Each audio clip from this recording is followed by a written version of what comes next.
So apparently, when we ask questions like, where are our resources going to? Where is our money being taken? How is our money being used? When we ask, why are the CSs so opulent? We are labeled to be mad. We are labeled to be drug users. But I have a question for the people who call us nobodies, online wankers, and children who have no manners. What is so wrong when I question about the governance of my country? What is so wrong? And what is fundamentally and monumentally disrespectful when I ask questions about the financial management of my country? When I ask, why a CS before they took office, they could not afford a 20 million shillings watch, and now they are wearing a 10 million shillings watch, donating 20, 30, 15, 10, 3, 2 million shillings in church fundraisers and other fundraisers subsequently. What is wrong with that? These questions I must ask as a young person. I understand that by the time you were coming to politics, and by the time many of you were getting seats in parliament, in those CS positions, and the deputy presidency and all those seats that are political in this country, there was a culture that the young people of the country had no voice. The times of our parents had inculcated a culture that was deemed acceptable, that I cannot speak out.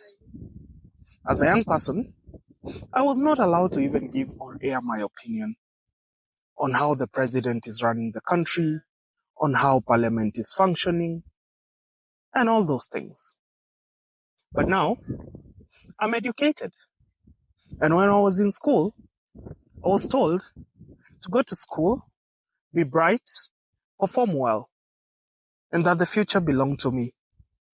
Well, the future is here.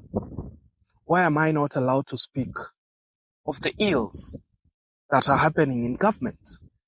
Why am I not allowed to speak that I do not have job opportunities? Why am I labeled mad? Is it crazy to stand and say, I went to the university and my degree is of no use to me today because the government of the day or the previous governments have not created an environment for investors to invest in my country for me to get a good job? Am I a drug user when I demand for accountability? Am I crazy when I go to the street because the leadership of the country is not listening to me? When I go to the street and demand for better, you tear gas me, you water cannon me, as if I am a nobody, as if I am not a child of this society. Well, you promised us the future. It is here.